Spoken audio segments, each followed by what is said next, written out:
go. Hello, everyone, and welcome to the Tinker Tribe podcast. I'm your host, Greg Dowd, and tonight I have the privilege to get to interview Gloria Hester. Gloria has dedicated her life to ridding people and animals of pain and suffering. She has been trained in multiple healing modalities and healing arts, and she helps people by blending multiple therapeutic modalities, integrating science and intuition to help people and horses getting the best results. So, Gloria, thank you so much for joining me tonight. Thank you for joining me on the podcast. How are you doing? Thank you, Greg. I'm doing great, and it's so great to do this with you. Thank you for having me as a guest. Yeah, really appreciate you coming on, and I would really like to start off by having you tell your story about how you started to get into healing and wanting to become a healer. Where did that all begin for you? Have you ever heard that saying, "Hindsight's 2020"? Yeah. So I realized just in the last couple of years, I had some of that hindsight. So it goes back further than I actually would have known to say. So it's kind of a timely question. Um, when I was very young, I was really super close with my great grandfather, and he had played football when they literally wore like the leather skull caps. I mean, they were like crazy, like crazy, right? And I think he'd been a boxer and this kind of thing. But anyway, as he went up in years, he had spinal arthritis. He had a lot of health challenges that I know now. It's like most of them are more related to stress. Some are definitely impact injuries. But when I was as young as maybe 7, 8, and 9 years old, I was teaching him something that in the field of yoga is called yoga nidra. But no one taught me to do it. Oh, really? And I was on a farm in Alabama. I didn't know anyone who was, doing yoga. I don't know how that came into my awareness to do this with him, but I would guide him through what's called a rotation of consciousness and guided relaxation, and it's a very wonderful modality that I use with a lot of private clients, so that and everyone's nervous system is different. I want to say that everyone's nervous system is different. So one person, where they are in their nervous system, they might be more benefited by a more active, dynamic assignment, and someone else might be more benefited, depending on their unique constitution, by a more inwardly focused, quiet awareness practice. And so it just depends on you as a unique individual. And then it's sort of like you have this amazing kitchen and you've got all these different kitchen drawers that you can pull out, where you have these different things that you can work with. So if you were going to make a cake, you would know, like, I'm going to pull these things out because I'm going to make a chocolate cake, And so that's really that was just my nature and how I would approach things. But as a child, I was literally teaching my great grandfather yoga nidra with guided rotation of consciousness. And he would say to me, because he had a lot of pain from spinal arthritis. And so he would say to me, he said, that thing that you do for me, he said, would you do that? That really helps me. And so it wasn't until literally just a few years ago that I was like, wait, what, because I certainly didn't have a name for it. And then as I started to study yoga, and I became really, really engaged in the practice of yoga nidra and in teaching other teachers to teach yoga nidra and to write their own yoga nidra practices to share with their classes. And that was one of the things. I was in conversation with a mutual friend of ours today. And one of the things I wanted to remember to share, I was sharing with her about something that I'd done in New York. And she's like, every time I talk to you, I learn something that's just blowing my mind. And she said, how did you do that? And I was like, well, I said, I think it's really that when I become interested in something, I become very interested in it. And I just give myself away to it. And that led me to being, as a young woman, being taken to New York in limos for a couple of weeks, being followed around by Entertainment Tonight, and going to all the restaurants that people couldn't get into, and staying at this beautiful hotel, because I was so interested in a particular topic. And that just took me I met all the supermodels of the day. It's really funny. Like this little Wow. farm girl from Alabama who, had nothing but some horses, and actually a lot more than that in my heart and my spirit. But anyway, it took me to like, Madison Avenue and limos everywhere. Wow. It was a window, and I cried the whole time I was there because I kept seeing homeless people with their dogs, and I kept seeing carriage horses that were elderly, and I just could. I would try to hold the tears back, and I couldn't. And some of the women that worked for a certain company, that were used to the whole limos and all that, they were like, they couldn't figure out why that bothered me. I didn't say anything to them for a long time, but finally they would notice, like, why is she teary every time we're on the.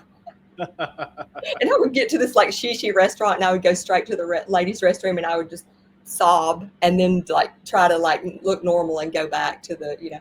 I could not handle the the s- sadness. the Yeah, suffering that you were seeing. yeah, yeah. So it was like that. I saw the two extremes simultaneously for a couple of weeks, and I knew, I was like, if anything, I wouldn't want to. No shade on New York, but I would never want to live in New York, because I knew I could feel like it was really hard to see the sunlight, because you couldn't. The buildings were so tall that I felt like, growing up with expansiveness, and I realized like I can't really see the sun or the sky, and that really was disturbed me. So Wow. Yeah. So you had a real connection with nature while mhm, you were growing up. I did, and yeah, and I'm still so grateful. And I know, I mean, I wonder. It makes me wonder, like, if you and I might want to talk a minute about Jack Cruz, and I can thread it into somatics. I know a lot of not many people know what somatics is, and there are different fields of somatics, but somatics is really, it's the field I'm trained in. Originally, back in the day, it's called Hanna Somatics, and Thomas Hanna was the originator of it with his wife Eleanor Griswold Hanna, and Okay. she was my personal mentor for almost 20 years. And we had a profound relationship. She really encouraged me to bring all of me to the table, and so that I could really bring everything that I have, and not just limit it to one thing. Okay. So I just want to give her, gratitude for that, especially like in also in the way I work with animals too, because Okay. we've been trained to limit ourselves. Yeah. Yeah. And a Yeah. lot of people don't, they're not, and I never really formally had that conversation with Eleanor, but one time I said, do you think I should maybe like go back to school for equine journalism? And she said, I think you're going to do a lot more with horses than write about them. So then I'm like, when you give yourself to something deeply, then I would, and that's what I've always done, no matter what the field was. Okay. Um, and it just, that's one of the things I wanted to share for your listeners, because that's what I found to be true. It's like whatever that inner guidance is showing you, and your genuine interest. It doesn't matter like if other people think it's cool or not. It's like if it's your genuine interest, then that's part of that's You, for you. you should follow that Yeah, kind of inner yeah. voice, I guess, telling you that you really love this and that you should pursue it. Yes, I mean, it took me, it took me a lot of places, that following what I was being guided to do. It's like that serendipitous thread, and that concentric circle too. Would it would take me. I would get an invitation to these different places that people would love to go. When you say the For different concentric reasons. circle, what do you mean there? Oh, thank you for asking. A concentric circle would be. Did you ever play that game when you were a child, and it's like hotter, warmer, hotter, colder? Did Yep. you ever play that? Okay. So Yeah. the concentric circle is sort of like that. It's like it just goes like inward, like this inward spiral that goes right to the bullseye. That inward spiral that goes right to the center. Like And a you'll see, vortex almost. yeah, you'll see if you pay attention, if you notice, you'll have these.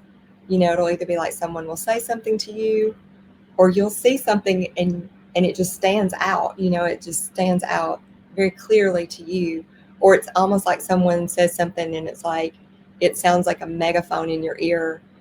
um, it might not to anyone else in the room, Uh huh. but those kinds of things, when you're in that place. I think a lot of researchers have written books about it. They might call it like when someone's in the zone, Or the flow in state. the flow state. Yes, in the flow state. Yeah, yeah. It took me a lot of places so that I could do a lot of things and I could learn a lot about the world, and we're always learning about ourselves, when wherever we are. But um, the concentric circle, you'll know it's happening when it's like that game. It's like you start to have synchronicities will come up, Right, right, um, right. Kind of serendipities, and interesting, unexplainable things where certain people will show up that yeah, you're studying something or definitely. into something that this person is like right in line with all that kind of information. Absolutely, yeah. It'll put you in the proximity, of the assignments, and so some things it's like we can't learn them unless we have someone like someone who's been there and done that, and then it puts you right, where you need to be in that moment, so you can have that, and you know, then you can make that cake. You got things you need to be able to do to make the cake. Yeah, yeah, yeah. Yeah, I know. I don't think, yeah. So to make the cake would be like you have all these tools in the kitchen, and you're like, yeah, Yeah, so you mentioned Dr. Jack Cruz and how it oh relates yeah, to somatics, but yeah, so somatics in itself, could you go into that and how that can be helpful for people and yes, how they can use that to help them heal? yes. I would love to. So there are different ways you can work somatically, and for each person, they might be different depending on where they are in their nervous system. Um, but the reason I think about Jack Cruz, because Jack Cruz teaches so much about full spectrum light, natural sunlight, and thank God Yeah. he does. I'm so grateful for how he, who he is and what he's doing and what he's been doing. And so when I wrote Real Food for Real Bodies, which is the book here, so there's a whole section in there called Let There Be Light that is Mhm. about um, how it connects us to our circadian rhythm. So what I was doing from an early time was blending yoga as a healing art and somatic movement, Hana somatics as a healing art, and then became really involved in other forms of somatics as well. So there are different fields in the somatic field that know different things, and they don't know anything about each other. And so it's kind of interesting that they have the same word, but they're not the same really at all. But Hmm. what they do have in common is well, it's really interesting that I'm just going to have to figure out how we can marry those two more publicly because it's time. Like we need to do that. But the reason I was thinking about Dr. Jack Cruz and the field of somatics is because with Jack talking about natural light, Okay. what Jack doesn't really, Jack is a neurosurgeon for your listeners who don't know, but one of the things is like in the field of neurosurgery, they're not okay, let's say in the field of somatics, we're looking at the feedback mechanism between your sensory system and your motor system. That's one part of it. Okay. That's why I could work with someone that was told, they were in a frozen state. They couldn't move their arms and legs anymore. And the PTs had gone where they could go with this person, because the scope that they work with is they're trying to stretch a muscle, Yeah. and that's what they're taught to do. And so, It's very mechanistic, I think. Yeah. yes, they're trying to stretch a muscle, and so that's where they are. Well, I trained to use words is one way to do it.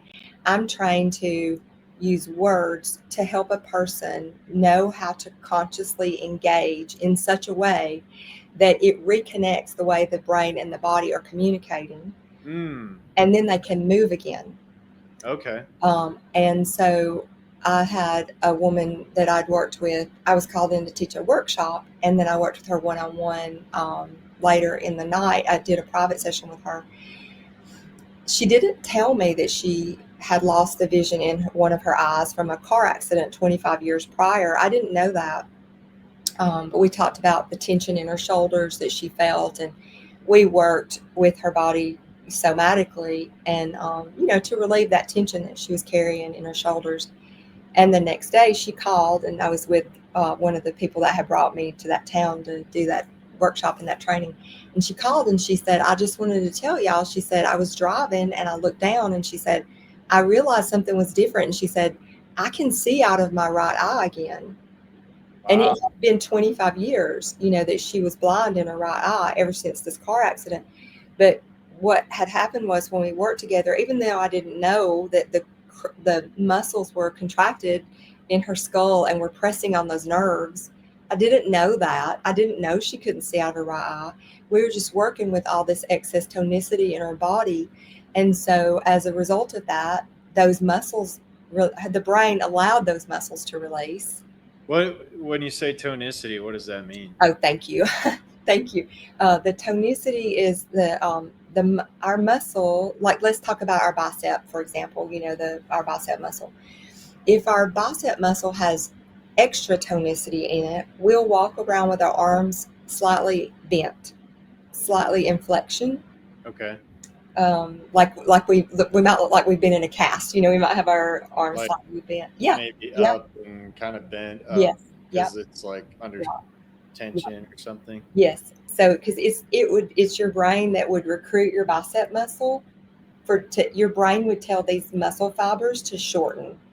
Okay. Yep. And so, and I hope everyone will stay with us on this because I'm definitely a little bit of a science geek. But so I know. yeah, That's my audience, I think, is yes, okay, awesome. that Yep. are So interested. yeah, and I want to it's like make it useful. But so our brain will tell it'll send motor units to these muscle fibers, and it'll say shorten, and that's how you're able to bring your hand toward your shoulder. So Right. we take it for granted because we can do it. We learned to do it as infants, and we've done it ever since. And it got stored as a plan in the low brain. And so, if someone's had to do that repetitively for any reason, especially if someone like I was sharing with you earlier, I've had some pretty, being invited to work with some people in a certain, like being invited into ICU, Yeah. so to that kind of thing. And so because what we want to do is we want to work with what the brain wants to do. That's Yeah. the key. That's the When you and your body can show you what your brain is doing, yeah. Okay. and then that's why I work with horses because horses, I don't necessarily use words with horses. I was saying with a person I can use words. I could show you the movement and then ask you to do it. I could say, allow me to move you if you'd like, this kind of thing. But with horses, you can see in the tendency um, of any vertebrate animal. On the musculature of their body. Yeah. And then it's just a matter of how do we ask for a voluntary movement in a way that's comfortable and easy? Because the Hmm. comfortable and easy part is really important, because if there's any pain, um, or even like if you feel like you need to guard, um, it will get in the way of the information that the brain needs to Hmm. be able to learn, so that your bicep can go back to just a normal resting length Okay. without any excess tonicity. There's that word again, without any extra tonicity. Okay. So and it's all related to this. One of the things is the stress response. So uh, all of us as vertebrate animals, if we feel the need to protect for any reason or feel anxious for any reason, we will be unconsciously pulled into patterns. Ah. Okay. And you can't just ask someone to feel the pattern, because if they're already pulled into it, they can't feel it. You're And doing it unconsciously, right? mhm. And it's out of voluntary control.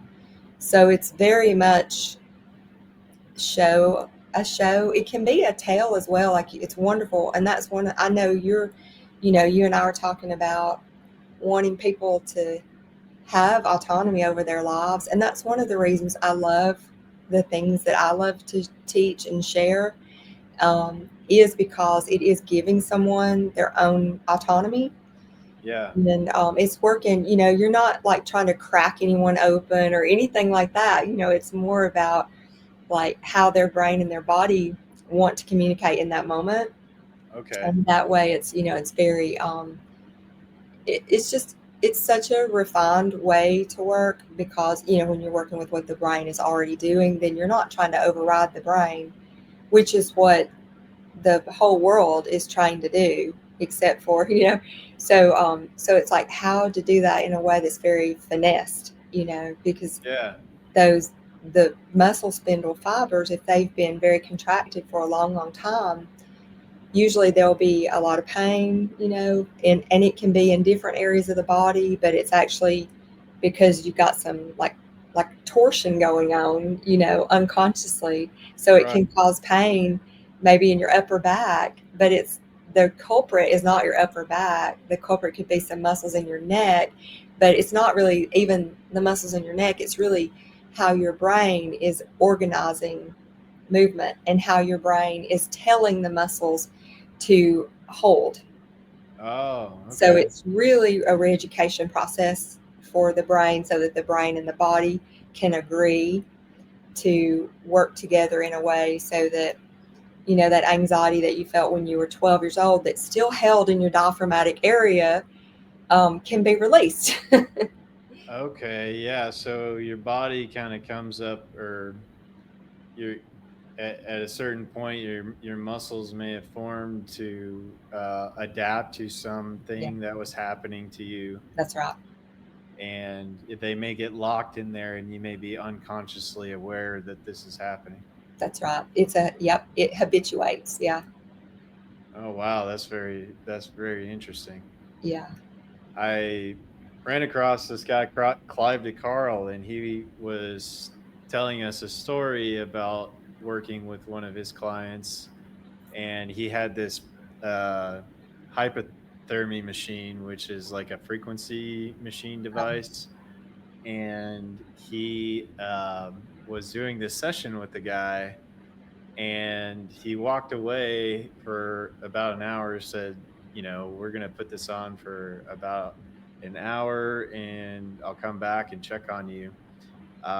He came back in, realized he had never turned on the machine yet, but he didn't tell the guy. And the guy just said, like, I feel like I'm healed. And he was sharing that story to tell everybody that how powerful our mind is, and how powerful it is in healing. yes, I love to give people resource material that if they're interested in a certain topic.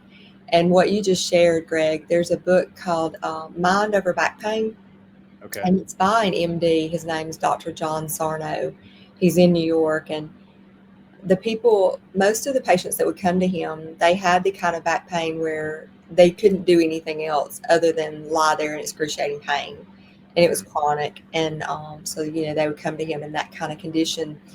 And in that first book of his, Mind Over Back Pain, he discovered over the years that, and this is so fascinating to me, that if our brains think that, so let's say there's unconscious material that our brain decided when we were young, it's like our brain said, I'm going to make sure you don't know about that. I want to make sure that stays in your unconscious and that it's never going to be conscious. So Hmm. he's using that as an example in his book. But he was helping people discover that their brain was actually contracting those muscles violently and robbing the muscles of oxygen and trapping acid in the muscles. And so that's what was creating this searing pain, that was Hmm. debilitating. They couldn't do anything.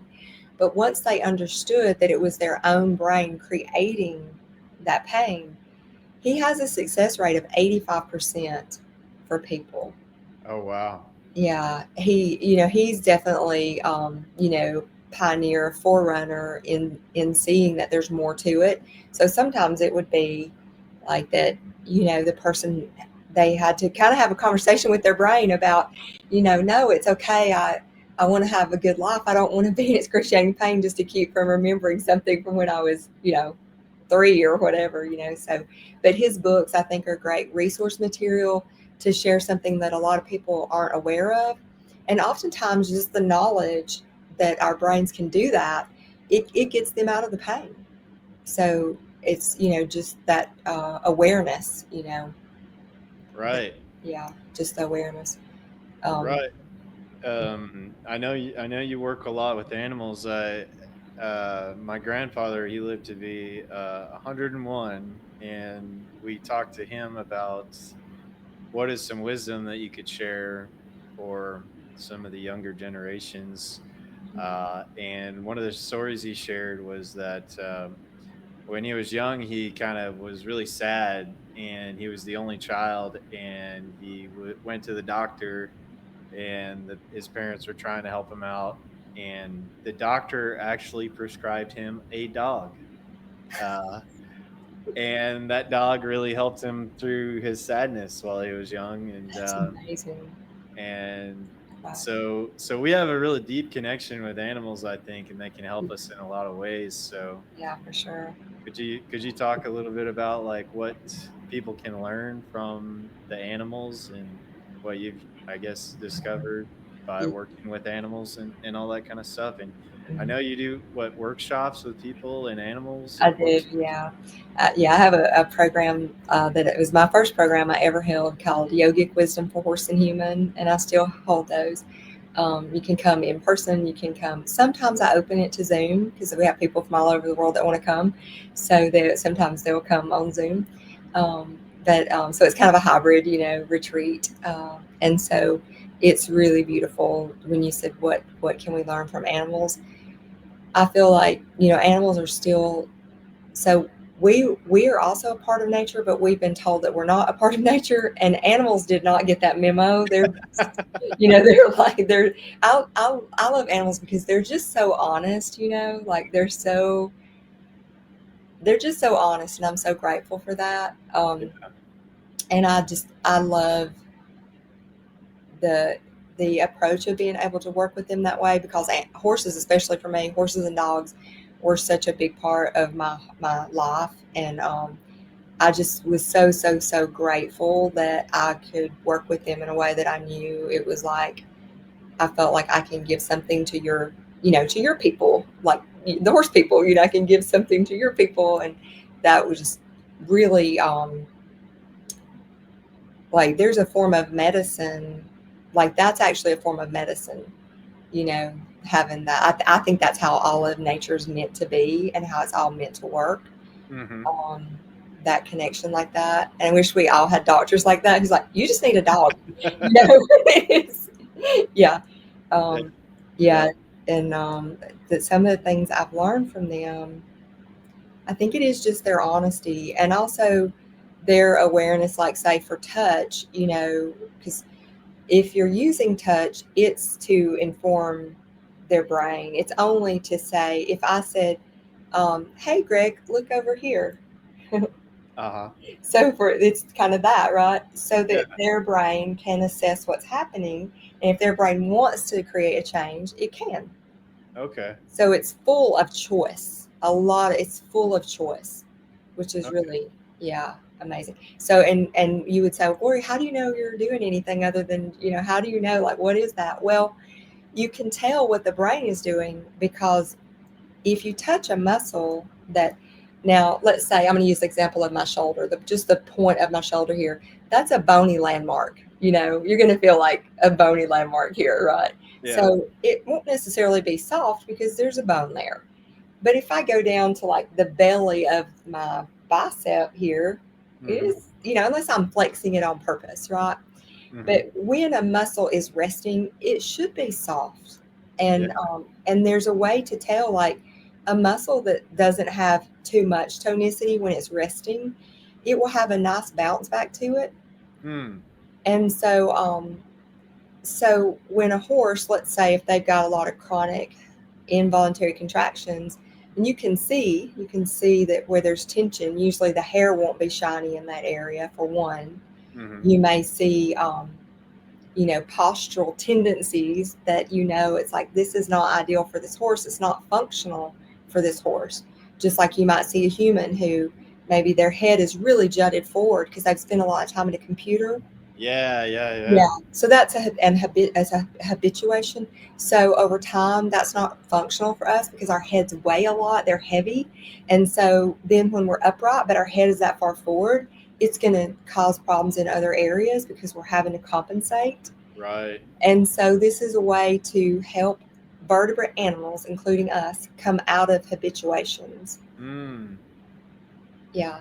And so some of the things like with animals, you can, like, if you see, it's like, okay, that muscle definitely has extra tonicity. The animal, he's has to move like a stick horse because he's so tight. And then you can say, well, does it feel nice to turn your head this way? Mm-hmm. And so it's a question.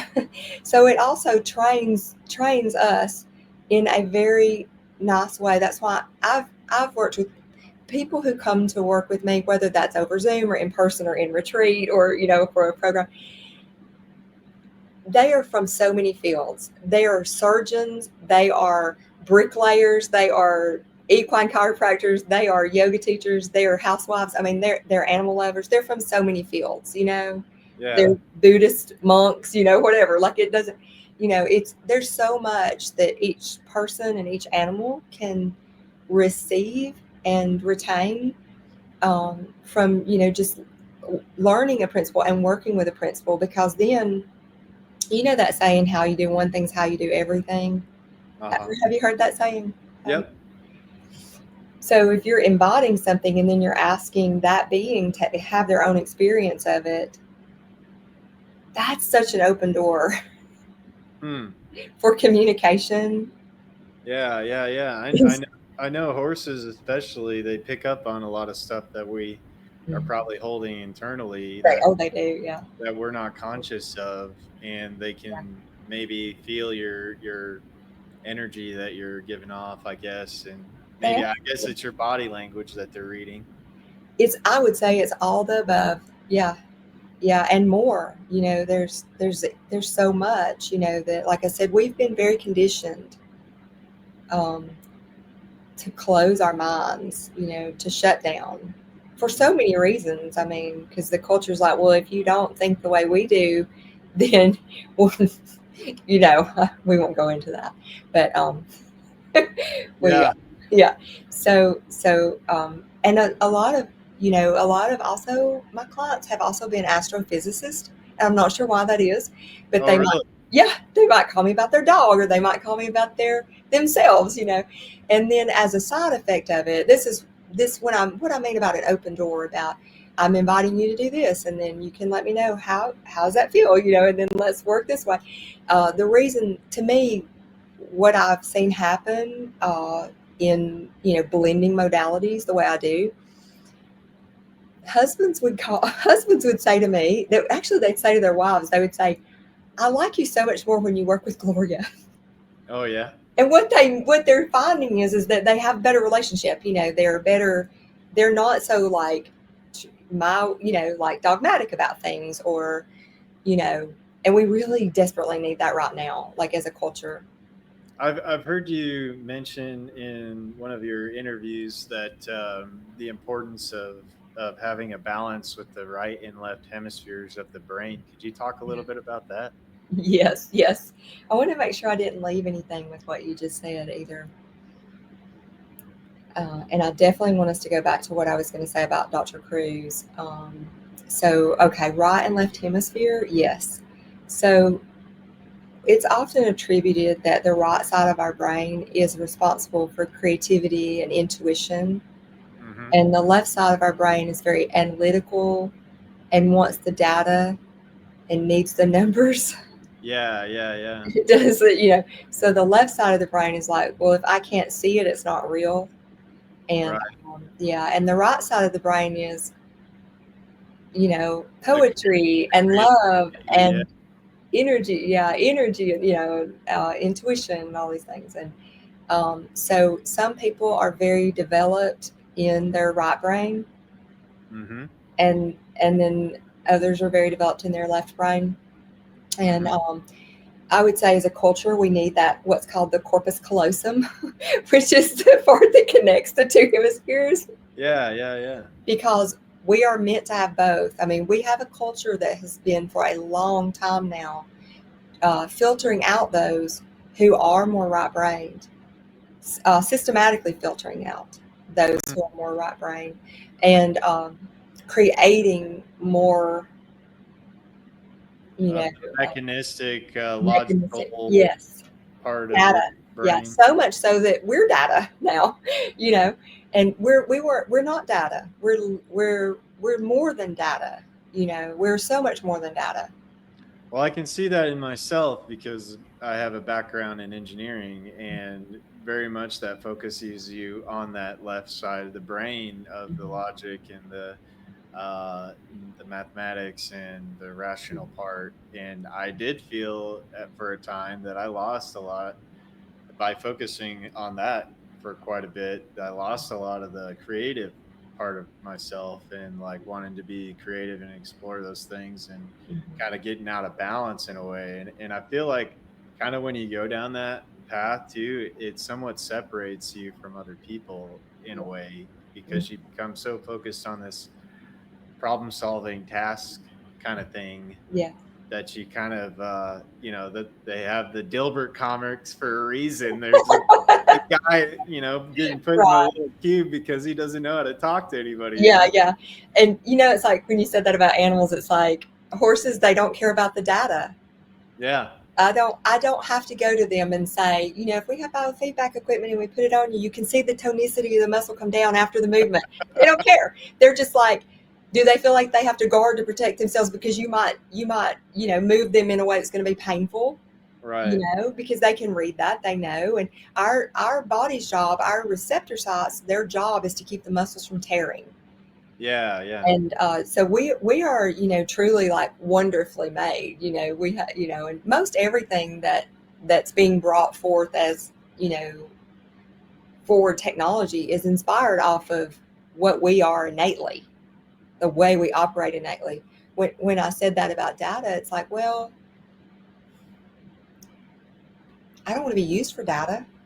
I would love to discover, and uh, that curiosity. Like that's where possibility lives. And so the left brain is the part of the brain that wants to tell others what to do.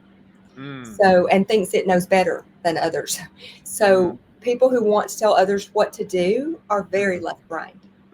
okay, I didn't know that. Yeah. So someone who thinks that, choice and autonomy and things like that, that's a more to me, in my opinion, in my humble opinion, it's a Mhm. very beautiful place to be because then you have, it's like you have the best of Live and let live. You you have know. the best of both worlds. Yeah. Hmm. Yeah.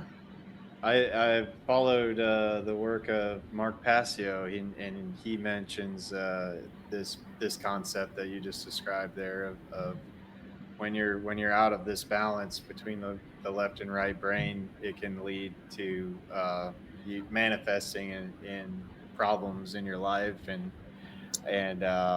yeah, wanting to uh, control, like you just said. And did you say that he said it manifests problems into your life? Did Yes, you, I mean it can. what is the name of his book? I Mark Passio, Mark Tyson. he has a podcast called "What on Earth is Happening," Yeah. and he just kind of breaks down a lot of things. And I I see that happening in real time in people's lives, Greg, and I'm mm, at a stage developmentally where I forget and I try to tell them that their thought pattern is not going to get them what they want. But mm, you know what I see when because I can see it, I can read the room, I can see it coming, mm. and Just by observing a person. yeah. hmm But oftentimes, because they are not in their hearts and they're so in their heads, and like you said, that word control, Hmm. if it, yeah, like you said, and it manifests problems. Yeah, Mm, yeah, yeah. I see it happen, and it's painful for me to watch. Like if I'm close to that person, if it's someone I care about, I'm like, oh, and I have a genuine tendency to care about people, yeah, um, yeah. If you're a healer, you have a heart for people and wanting to help them succeed. Yeah. for sure. Yeah, yeah. I'm very grateful. Some of the things.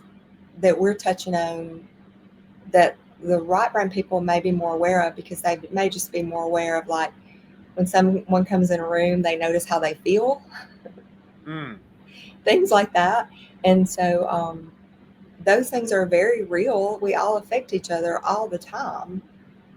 And yeah, but it was always considered, I don't know why, but maybe that was considered I'm not sure. It was just, it's been shut out for a long time. But someone that I really have admired over the years, and she's authored probably 25 books, is Temple Grandin. And she talks a lot about how, things like algebra are given, like algebra is kind of used as this filter to filter out these certain kinds of minds that we actually need.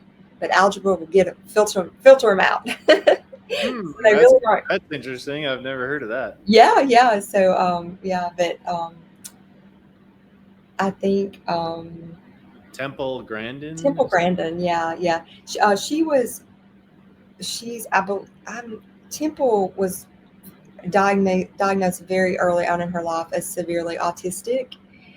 And she had a mother who really wanted her to be able to have a quality life. And so she just kept trying to find ways to help her somehow integrate, And there's HBO, I don't know, maybe like 15 or 20 years ago, made a movie about her life story, and it's called Temple Grandin. And they did a beautiful job of telling her story. But Temple, as a teenager, was able to go to a cattle ranch, and they had a cattle squeeze. And so, if you put the cow in there because you need to treat the cow, and it just kind of like hugs it tight, Well, Yeah. Temple found that she put herself in there, it calmed her down. Oh, okay. Yeah. So she wanted to be in the squeeze chute because it felt good to her. And no one at that time understood. This was, Temple's somewhere in her 70s. And so, but because of her mother being so, trying to figure out ways, Temple ended up going to college and took a job in the cattle industry. Oh, wow. And so, because of her unique brain and all the unique fascination that she held with this topic, she ended up being really a true pioneer on behalf of cattle, and how cattle are managed and how cattle are moved when they're, in feedlots and things like that, so that it's a lot less traumatic for the cows. They're much calmer. They're not afraid. All this kind of stuff.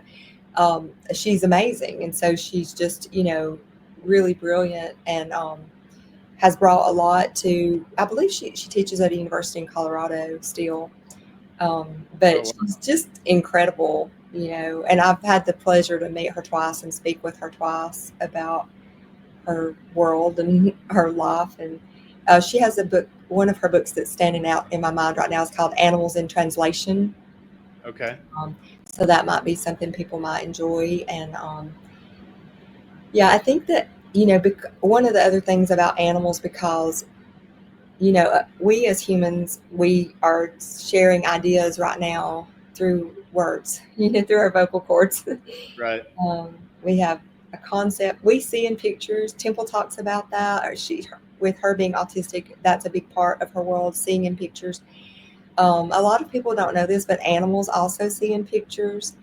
And so, topics that people used to, be really afraid of, topics like telepathy and things like that. Rupert Sheldrake, who the scientist Rupert Sheldrake, Yeah. he did years ago some studies about dogs and telepathy. Dogs always knew, it was a very interesting study. Do you know the study that he did? I'm familiar with the one where they were training mice in a maze in one part of the world, and once they figured it out that these mice on this other part of the world, they repeated that experiment, and those mice were able to complete the maze much faster, which kind of implies that there's some type of shared consciousness. Yeah. Yes. So yes. Mm-hmm. Yes. It's very fascinating. Yes. So I went to work with a horse one time who had an injured hip. His owner said, he's really having a lot of challenges. Would you come and see if you can? Because I love to tell the owner how to see, how to ask their horse for movement that's Mm. going to make sense for that horse's brain and Mhm. get them out of that habituation. Mm. So I see the horse, and the horse is in a field. This horse had a very dominant herd mate, and she was so dominant that she would have hurt him when for us to try to catch him. Mm. And I was like, okay, that's not going to work. So that saying is necessity is the mother of invention. Mhm. So I knew, I was like, she's going to injure him more if we try to catch him. And I was like, we can't do that. So I stood across the field and I just let the owner know. I said, I'm just going to work with him from here, because I thought otherwise she's going to think, why are we standing here like staring at the moon kind of thing, you know? Yeah. So I just politely showed him the direction of movement for his hips, the possible directions of movement. I started with two. I showed him one, and then I showed him the other, and Mm. then I saw which one he liked most, and then I saw him come out of the pain pattern. Oh, wow. And she saw it too. Wow. And I said, okay, that's By, awesome. by just like kind of seeing the animal and seeing Mhm. from your knowledge Yeah. about where its muscles were. Right. Yeah, I showed him, horses' hips, they're very large. And I showed him, I was like, all right, this is a possible direction. And this is another possible direction. And then how does this feel and how does that feel? But I've never been good at judging distance. Like if I said from here to that telephone pole or whatever, I don't know how to tell you how many, I don't understand that. Like, How but many feet that distance might yeah, be. like I don't know how to judge that. But if I thought about like a high school football field, we were probably half of a high school football field. Okay. I don't know if that's even relevant. I don't even know if it matters. I just know we could both see him. That's a quite a distance. Yeah. Yeah, yeah. I don't know exactly how far that is. I could ask her if she knows. Like, how far is that field? But I just know I could see him. He could see me. I don't think it was important that he could see me. And quite frankly, it's probably not important either that I could see him in that way. Meaning, because what started to happen with me over time working with different horses, different dogs,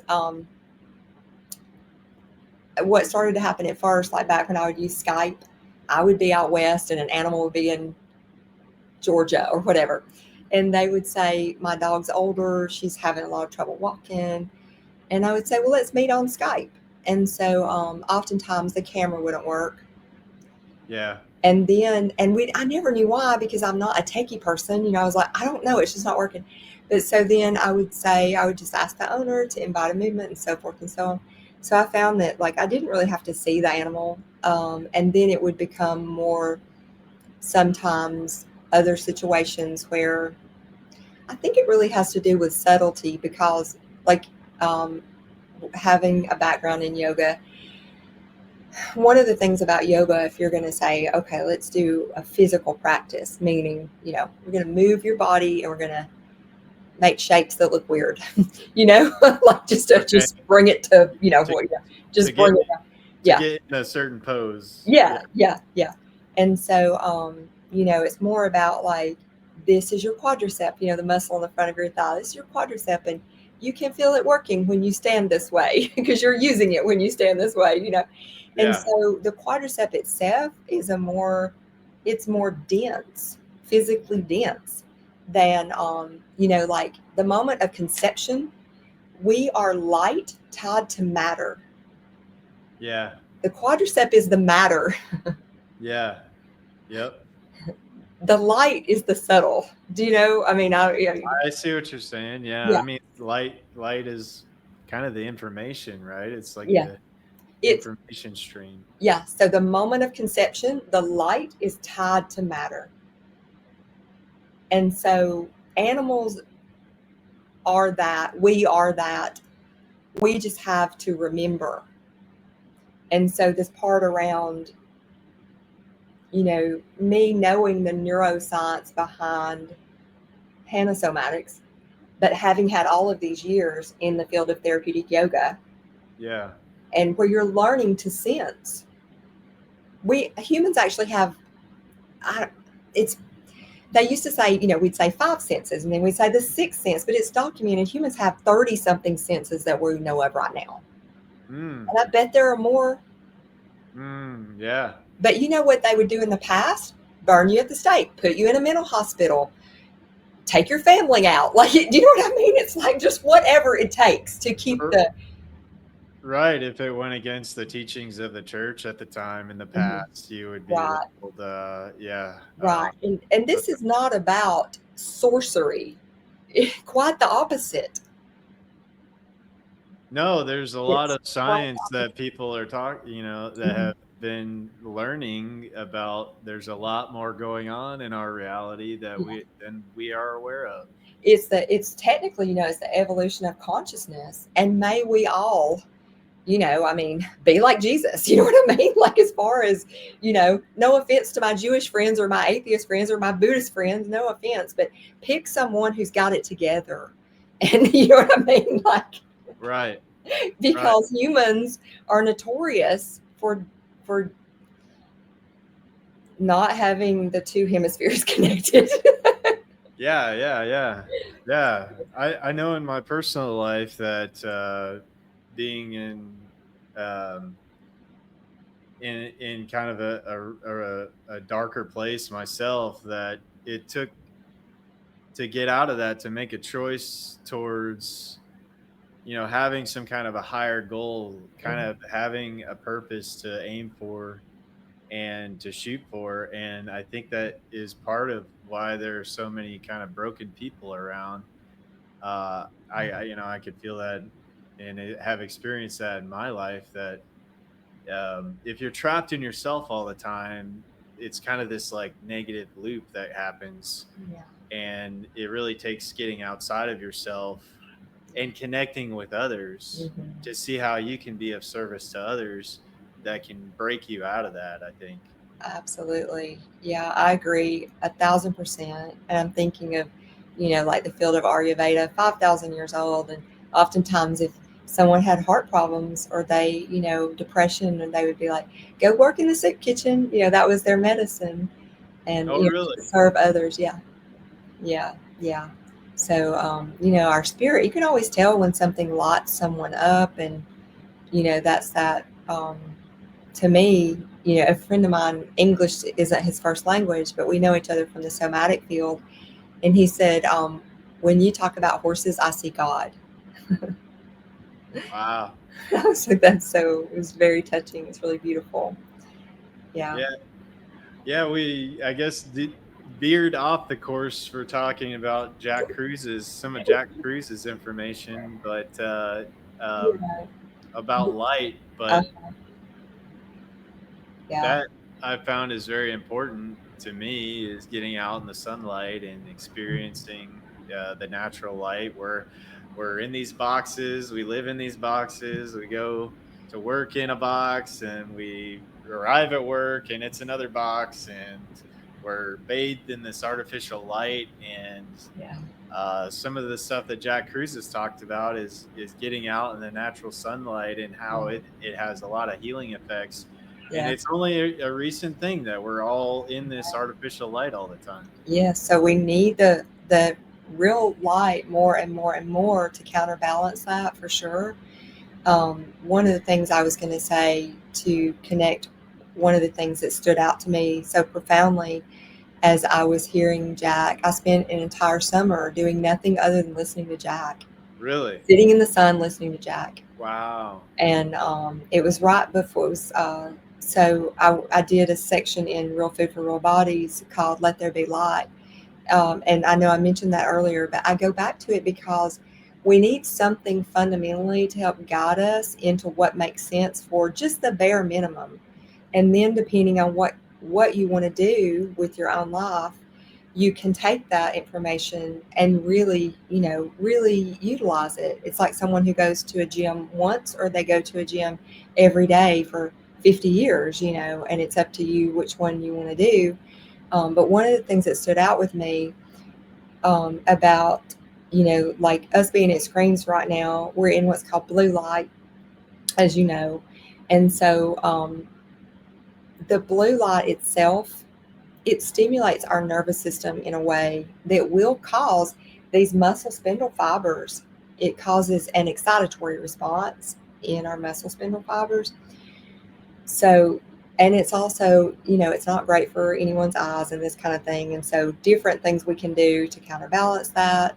I don't have one yet, but there's a new computer out called a daylight computer Okay. that's not exposing you to all the blue light. And then for anyone who has any kind of desktop, you can get a software called Iris. It's IRIS. Okay. You can get it.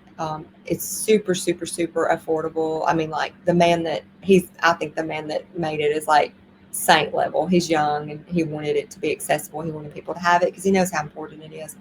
But Iris, you can download the software onto your computers. Apple didn't want it on. They kept messing it up for the phones and for the tablets, and he just couldn't keep up with trying to. It would, in a perfect world it would work on those devices as well, but you can put it on your desktop, and but yeah, there's a long story behind that, but.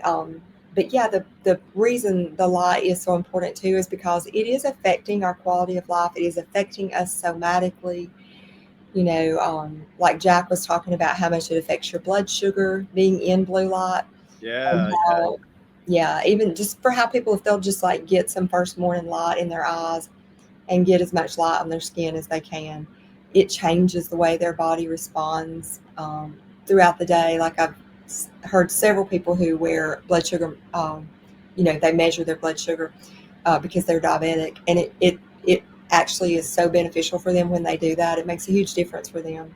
So I feel like Jack is a very important messenger, um, and definitely Dr. Courtney Hunt as well. She's a very important messenger as far as all that's concerned.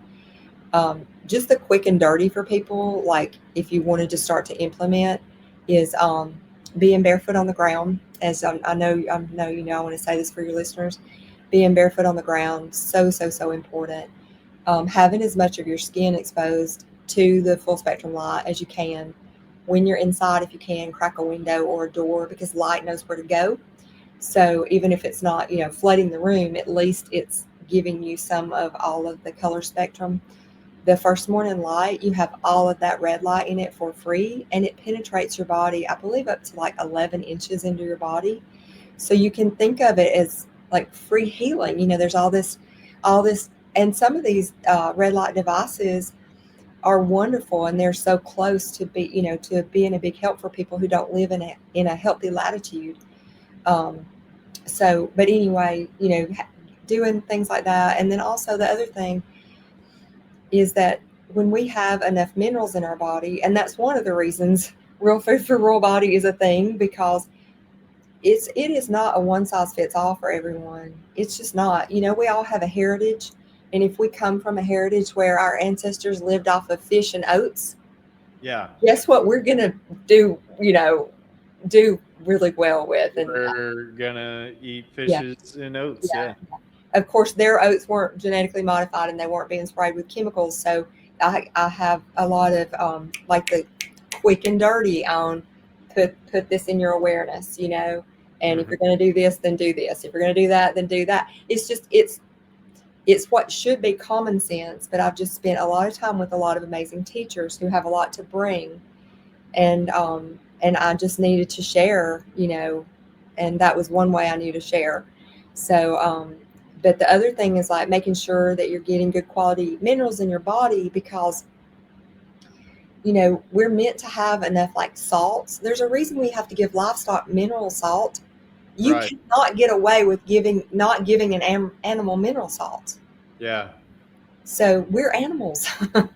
Well, I've been really interested in this whole soil food web and how it relates to Yeah. the plant health and everything like that. And what we've done with the industrial agriculture is just focused on these NPK nutrients to Mhm. feed to the plants. And it's Yeah. like kind of like sugar, I guess, for us. It's like, Mhm. hey, here's some stuff I need to grow, and it's going to cause a lot of growth, but it's not allowing those plants to do this whole dance with Yeah. the microbiology in the soil, where they're transporting these different Yeah. microbes and different organisms that are helping to transport these trace minerals that they're breaking down in the soil Yeah. to bring into the plant to become vibrant and healthy. And also, when you consume that, you're bringing those trace minerals into your bodies. So Yes, and then ideally, practicing in ways that is allowing your body to be able to get rid of the heavy metals that you take up from the plants. mhm. We don't want to keep the heavy metals in our bodies. We want to be able to get those out of our bodies. So that's like originally all of the religions taught fasting, and Ah, and okay. that would be why. So Really, really. yeah, when we sleep at night, we have these glial pathways, and our brains are meant to be able to clean, like it's like a self cleaning at night, and that's another reason like our sleep is so important that we want to keep like do what you can to get it on point. And so one of the reasons I wrote Real Food for Real Bodies was because of Donna Gates. She was my teacher back in like 2003, and I learned so much from her. She all of what you and I have been talking about, like from Dr. Cruz, so much of that I learned from Donna. Donna and I share this thing in common where it's like different cultures, what you can learn from different cultures, Yeah, and how you can see how it threads together. yeah, Yeah, and so because it is not just a one size fits all. Like if you're not getting the proper light, and you're not, it's the people who don't have all of this, like tropical sunlight. Like think of like uh, Eskimos, right? But what yeah, are they living off of? They're living off whale blubber. yeah. They're getting So it from mainly yeah, protein sources. Yeah, so there's always something in nature that's going to make it work, so to speak. But we're yeah. so disconnected from that, and that's why, like Dr. Cruz was saying, he refers to himself as Uncle Jack. So you can have, however you want to say, but and Jack Cruz. But so it's like he's like, if you're living in Canada, don't eat a pineapple. It's like it's like if it doesn't grow there, don't eat it, kind of thing. Yeah. And I have friends that have been vegetarian their whole lives, and they are doing really well as vegetarians. But I know why. They live in an excellent latitude. Okay. So the light The is light has actually a big component with it. right. The light is the nutrient. Ah, And wow. so when you're in latitudes where you're going to have lots more like fruits and vegetables in that kind of latitude, you can get away with it because you've got the light is the nutrient. So Oh, interesting. that's why I was saying these main things. Like if you just wanted the quick and dirty on it, it's really like finding some way to ground, you know, barefoot that on the earth. The other is and having your whole body on the earth is really nice. It's even more grounding, right? But the full spectrum light in your eyes, as much on your skin as you can, and if you really like get the more benefits from it, show your abdomen, like expose your abdomen and expose your calf muscles, because those two areas have more receptor sites for the light. Oh, So really? if you only have 10 minutes, you're like, okay, show your abdomen, show your calf muscles. Um, and, no, like for women and makeup and sunscreen and all that, it's like you're blocking, and if you're going to wear sunglasses, you're blocking, your eyes are supposed to be reading and setting up everything for the benefit of your whole body. So you're removing some of those benefits if you're blocking that light while you're out in the sun. Yes, it's actually like misinformation, like It's truly. Yeah, you don't want to do that. Like you don't want to block the light. It's fine to be in the shade. That's fine, and don't like the light, like the first morning light. It's really so beautiful when you look at it and you can see it looks. It's so stunningly beautiful when you see all of these like rays when it's first coming up. And it's full of information. Dr. John Ott, he created the Ott light. He worked for Disney. He did a study, I think it was in Florida, with school children. They would open the windows so you could get the light coming, because glass, unfortunately, will block the full spectrum. it's So, blocking part of the yeah, spectrum of so the light. it's creating blue light only. The windows are. Oh, really? Yeah. Okay. So when you open the windows up and you can get the full spectrum in, well, the children would be calm and they'd be doing their schoolwork, and everything's great, right? And they didn't have those fluorescent lights on overhead. So Yeah. it's just natural light streaming into the room. But in the studies, and they had cameras set up so they could document it in real time, they closed the windows, they turned the fluorescent lights on. Within like 15 minutes, those kids are fighting. they're showing what they call, it looks like ADHD. They can't stay in their seats. Oh, wow. Mm-hmm. And Jack said those studies, you can find those, but that they've been buried, But it Yeah. was Dr. John Ott that did the studies. And, yeah. So they've Oh, known for a long time, like light definitely affects our behavior. And that's where I was saying, like through a somatic lens, those are all creating stress response. mm, And even if someone has like a low grade infection in their bodies, it will cause them to have a stress response because it's putting your body in a little bit more of a fight or flight, because it is fighting an infection, it is fighting an invader. Even if it's low grade, it'll be putting us into this startle reflex. mm. And so over time, over a lifetime of stress and unexpected things and worry and Toxins in the attachment, environment. yeah, all of that, it'll pull us into these patterns. And over time, when it accumulates, it will look like what's called the posture of senility. So, as people get older, we think, well, they can't move well because they're old. That's not actually why they can't move well. It's accumulation of involuntary contractions in the low brain.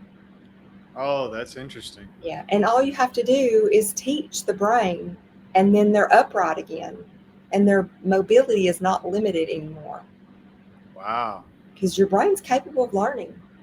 Yeah. So, and it just needs some repetition. It Mm. needs to be done in a very precise way. And then you're not pulled into those, you're not held unconsciously in those patterns. Wow. Yeah.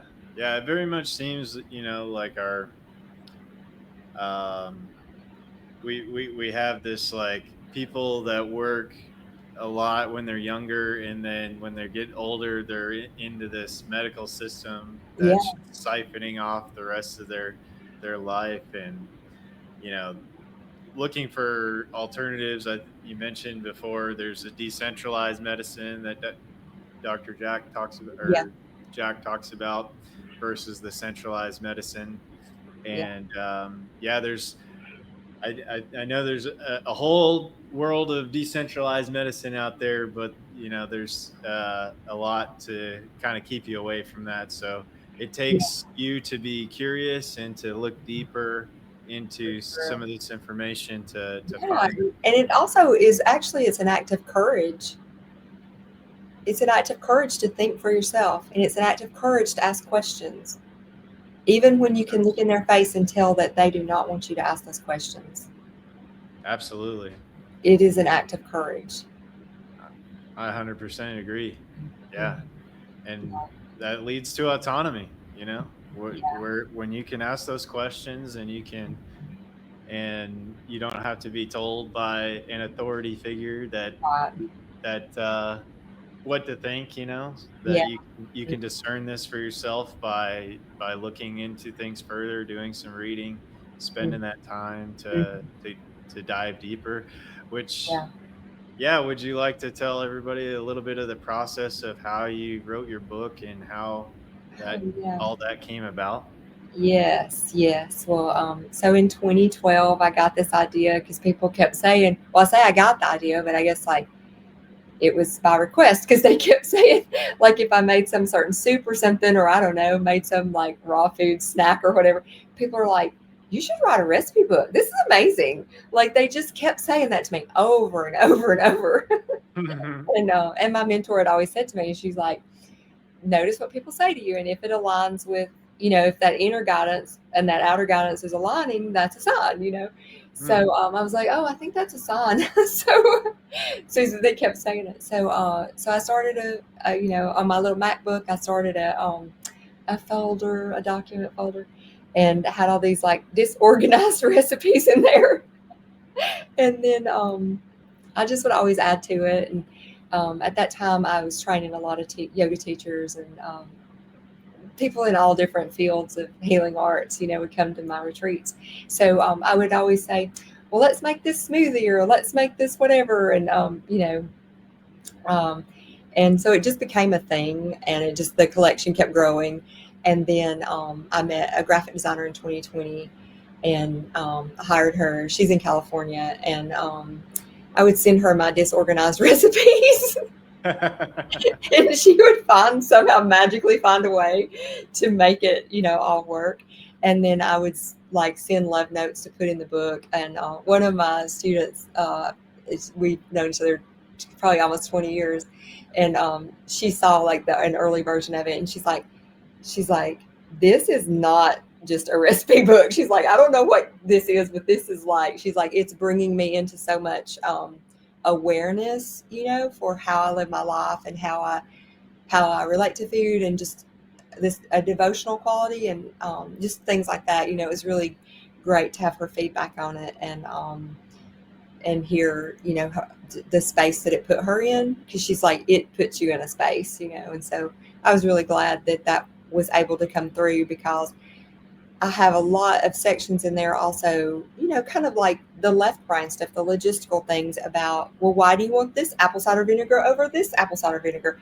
And why would you heat that? And why would you never heat that? And why would you eat this oil and not, so, and it's not like nothing is off the table, but it's just like, so Moshe Feldenkrais, who was a pioneer in the somatic world, and he was a teacher of my teacher, he said, I love this quote. He said, know what you're doing, and then you can do what you want. Okay. And that's really what this is. It's like a kind of a primer for that. It's like, know what you're doing, and then you can do what you want, because it's not dogmatic. It's not, it's none of that. It's actually written in a way. Another person who gave me early feedback on it, she said, this is the first book I've ever seen regarding food and alternative, healing arts and all this kind of stuff. She said, it's the first thing I've ever seen, and she's a foodie. She said that is not dogmatic, and it's not telling you what to do. It's helping you think. And she loved it for that. That was her favorite thing about it, that it gave you so much freedom, and and I've got things in there like for carnivorous people, for vegans, for vegetarians, for raw foodies, and it goes across the board. It's like snacks, homemade snacks, soups and stews, traditional meat-based things, how to make vegetables in ways that can turn them into things you wouldn't think about, that's like really delicious, and just the most nutrient-rich foods, and then also like staples that you want to have on hand that are kind of threaded throughout, that are just, really high in minerals and things like that. And also stories. And I don't know, like the book is kind of like a prayer, really. It is. But it just has stories about different people and challenges that they had, and what inspired them to think a certain way, and what their outcome was. That's all food related. And it's also, I wanted it to be really beautiful, so it's got lots of, I don't know, I just wanted it to be pretty, you know what I mean? Yeah. So I think food books should be pretty, so Yeah. It's got a lot of and they're all made in a way that's like super easily digestible. So I just wanted it to be fun and pretty, and I don't know, like a love letter. I don't know. So That's very nice. I mean, the food is such a critical part of everybody's health, and yeah. that what we're putting in our bodies is, creating us. And Yeah. It gives me an opportunity to introduce people to things like, how do you use lion's mane? How do you use maca? These things that you might have heard of, but you're like, I don't know what to do with that. how So do I incorporate yeah, that into some kind yeah, of meal that I'm creating? yeah. So it's like things, just how to, and How just did you learn that stuff? Was it just like I was trial just and error over yeah. time? So Donna Gates, who authored a book called The Body Ecology Diet, in 2003, she certified a small group of us as body ecologists. There aren't many of us in the world. Same thing, with Hannah Somatics, or especially like, they're just, it's a very, very specialized work, and Yeah. so I was a student of Donna's. I became a body ecologist, but that whole time, I'm working with animals and teaching yoga and working with people somatically, and running programs and this kind of thing. So, but food was just always a part of it. And also, it's like there is Donna worked back in that at that time. She'd worked with a lot of people who had very serious illness. And she's just really, really brilliant. And I just admire and respect her. And in fact, I dedicated the book to her. And so that was, I would say, some of those early seeds that were planted. And then just through my own things, I had a dog named Nikki who lived to be 17. And when I found out she had some health challenges, and I wanted to do what I could, to give her the best options possible, for her health. And so I started researching about like the benefits of ceviche, raw marinated fish, and how do you make it safe to eat if it's raw, and then things would get confirmed as I was learning in really serendipitous ways. So Nikki kind of inspired some parts of it because I was just thinking about, well, if she does have this, then I don't want to put any more burden on her body. So how can I give her things that are really easy for her to digest? And how can I make sure that she's being able to assimilate her food well and support her, So a lot of it was me like making notebooks and then going over what I was thinking with my vet. Oh yeah. And my vet was like, one time I looked at her because I was just so on fire with all of that. And I looked at my vet and I was like, am I crazy? And she just looks at me like so straight faced, and she's like, no. She's like, actually, what you're telling me is quantum physics. Keep going. Oh Yeah. And wow. that was like in 2003 when she said that to me. She's like, no, what you're telling me is quantum physics. Keep going. So Very yeah, cool. yeah. So I'm glad she said that to me because it's like, you know, um, just out of the box or out of the box thinking. I think a lot of people are kind of learning more, as we continue to. I know on my own personal journey, going through a lot of information into like the kind of hidden technology kind of stuff with Yeah, Tesla. yeah. Sorry, that that that there's a lot more going on There is a lot more going on. in our reality than we are aware of, Yes. and there's a ton of information that is coming out about how consciousness affects reality Yeah. and all these things, so that these things that may have appeared to be like talking to somebody where they're like, what's going on with you, man, because you're like way out in left field here. Like, I don't know what you're talking about. Like, it sounds really woo woo, but now it's like there's science and stuff that's Oh that's yeah. coming out that's backing up a lot of this stuff. Oh yeah. Everything, all of the somatic work is all 100% neuroscience based. Having said that, that doesn't mean that our own nervous system isn't affecting another person's nervous system, because it is. Yeah, we're kind of picking Yeah. up on each other's It's frequencies or yeah. energy signatures that we're emanating from ourselves. It's always, yeah. And just to take it out to a whole other level, just for funsies, I heard Dr. Courtney Hunt say recently that AI is already communicating with neutrinos, tiny information packets, particles. AI already knows how to communicate with neutrinos. And so that's already how, but I think neutrinos, I love to study anything that has to do, energy based systems that are not dogmatic. The dogmatic part is the part where you lose me. Hmm. So if if they're going to be like the religion that's going to behead people, that's Yeah, not cool. right. You must obey the science. Not cool.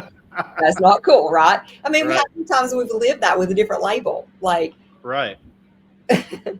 Yeah, it's just a repeating pattern. We're in this absolutely. part of where people are thinking that these experts know everything and that you shouldn't look Yeah. into the stuff for Yeah. yourself, Yeah. that they got it covered, and that don't look at the man behind the curtain. Absolutely. Yes. Yeah. Once you see it, you can't unsee it, and it's like, well, there was something you said earlier. It made me think about one of the ways like I want to share this because I had a personal experience of this, and it might be useful for someone to recognize this. I had a situation where someone had told me what they were. It, they had told me what they were going to do, and there was an agreement. But then, like, they knew how they ran their company, and they knew they weren't going to fulfill that. I was the one who didn't know they weren't going to fulfill it. Oh, really? And so it was a developmental thing for me to be willing to say, well, we need it. What are we going to do about this?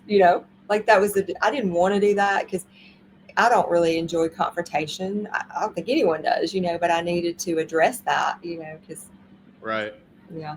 So, but I was talking with a friend of mine about it, and she told me, she said, well, I was going to need to talk with a CEO of a company, and she said, when you talk with him, she said, he's going to yell at you, and he's going to bully you, and he's going to yell at you more and blame you, or he's going to try to like put it on you, right? And he's going to yell at you and bully you. Mm-hmm. So I was so grateful that she and I had that conversation, because sure enough, when I said, well, this is what I was told, and then this is what is here, and that's not what was agreed on. Yeah. That's not right. Yeah. Yeah. And so, and sure enough, he went into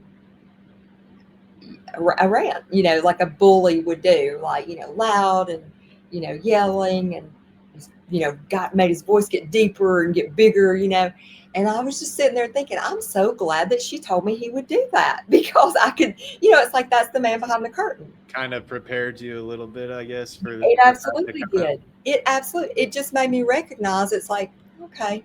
So it actually, fortunately, I just saw that for what it was. And went on with great success to point out that indeed, like,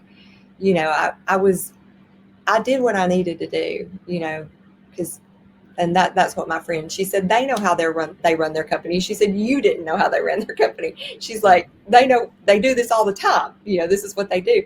And so it was a growth, that was potential for me to develop that part of myself. And also to recognize, if someone yells at you for any reason, then they just want to control, right? Yeah. So that's why I'm sharing that. There was something you said earlier, and I thought, I just want to share that, because there might be someone who experiences that. If anytime anyone yells at you for any reason, unless they're yelling, hey, move out of the way, there's a car coming, that's different, right? That's not what I'm talking about. I'm talking about, like, if they're yelling at you, for any reason, they want to control.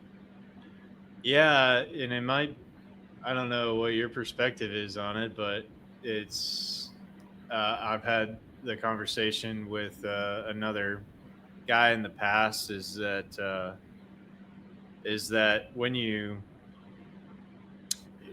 it's probably an internal thing where you're not secure internally, where you have to kind of you lose control of those Yeah. emotions, Yeah. and it's wanting to, you're not right internally, so that you have to exert control over someone else. Yeah. Yeah. Like you said, like, if they feel like they're losing control, they yell, right? They don't have the inner control even. Yeah. Yep. And different people, like, we're all going to, maybe have different ways we handle things when we feel backed Stress. into a corner or feel stressed. Yeah, absolutely. And that's just dependent. That's absolutely dependent on our nervous system and habituation. Again, that's a habituation. Mm-hmm. Um, and just where we are on what's called the autonomic ladder, where we are on it. So everyone has a home base where they usually stay, and then they'll usually go to whatever that is. Autonomic ladder. That's Mhm. Yes, it just is a word. way of so if we said there's some home bases, some people they're used to being in maybe a low level fight or flight, Mm-hmm. or they're used to being in a higher level fight or flight, which is like, looks like road rage. Road rage is an example of a lot of fight. It's called sympathetic dominance in your nervous system. So if you're more in sympathetic dominance, you would be if someone's in road rage, you can know for sure they're in sympathetic dominance when they're in road rage. Hmm. If someone feels kind of like in a frozen state, they're feeling like they need to do something but they can't. Mm-hmm. That's a blended state. So they're in a blended state of they have a little bit of sympathetic dominance telling them that they need to do it, but Mm-hmm. then there's a lower part called dorsal. Dorsal is more like when a bear hibernates. You can think of it like that. It's just a part of the nervous system that says, um, just don't do anything. Just don't do anything. So um, then the other, like we have ventral. Ventral is a part where we would want to be when circumstances allow us to be there. Like you and I right now, we're engaged in conversation. um, you know, Hopefully we feel safe, we feel, we can be curious and we feel understood. Like if I was here and felt like it's like, oh, I have to convince Greg of something, like that to me, it could feel a little stressful, Yeah, yeah, yeah. But yeah, but the part of our nervous system when we're in what's called ventral, it's what, you know, we just feel grounded. We feel safe. We're not, we don't feel like a bear is chasing us or, you know, um, Not the fight or flight thing yeah, kicking up. yeah. And definitely, if you're around someone, if someone kind of like, if they have a tendency to be more sympathetic dominant, where they're a little bit more combative, it might put us into a state of freeze. It might put us into a state of shutdown, dorsal. It's going to be. I think it's really challenging. It's very challenging to if you like if it's someone that's a personal relationship and they're in fight mode and you're trying to be in ventral. It's like saint level to stay in ventral because nervous systems read nervous systems, and if they want to pick a fight, Yeah, they will unconsciously, that because we have mirror neurons, so the neurons are reading one another and they're seeing how to escalate the situation. yeah, And so they're just like figuring out, how can I escalate it, consciously, unconsciously, whatever. It's the mirror neurons. So then if you're in ventral and you see someone who has a look of fright on their face or trauma and you see it, your mirror neurons read that, so you can pick up on that. it'll put you in a maybe a little bit of a nervous, anxious state or something Yeah, like that. yeah, just for the mirror neurons alone. Oh, that's very interesting. Mm-hmm. Yeah, I mean it is very interesting, and there's so much potential there for people to that is one area where I would say like awareness. It's important, and then thinking about how you can apply it in your own life is another one. Yeah, on how you can kind of see people and kind of, I guess, gauge where they're at. And Yes, yeah, because you'll know it's like, okay, this person is more in a dorsal state. Like it's what, like in one of my teachers used the phrase common hour thinking. So in common hour thinking, they call it depression, mm-hmm. but it's actually dorsal. Their nervous system says the best place for them to go is into doing less and maybe avoiding people and shut down, Oh, moving as little as possible. Yeah, not feeling like there's any hope, yeah. because where we are in our nervous system dictates the quality of thought that we can even have. Mm, So when we're in ventral, our nervous system. So when we're in ventral, the thought would be, "We can figure this out. I know in this moment we don't know the answer, but we can figure this out. It's going to be okay." yeah. That's ventral. Ventral is like, is in that curious possibility. And so Ah, you can't even have that kind of thought if when you're in dorsal. right, right. Because it's just like kind of like that feedback loop that's just continuing, and it's kind of like a negative spiral, I guess, that you're in. It will say things like, no matter what I do, it's not enough. That would be the thought. If you're in the dorsal part of your system, the thought would be, you might think, you might have the thought to call someone, but then it'll be like, no, that's not a good idea. Yeah. Yeah.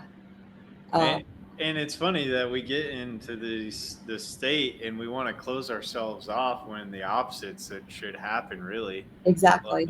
Like the opposite is like you need to get out in the sun, you need to go meet with people, you need to do some exercise or something like that, you Yeah. know. Yeah. And, but the nervous system will say that's not safe. And Right. that's not. So the nervous system's job is to keep you alive. Yep. It's not to make you happy, but it's, it thinks it's like it's a way of protecting, just to keep you alive. So, yeah. So one person's nervous system would say, I need to run, and another person's nervous system would say, I need to fight. Right. Hopefully, if someone is enough in ventral and they can stay in ventral and they can meet that person where they are, that's where, it's like you're like giving that person, you're meeting them where they are, and that's very healing for us as humans.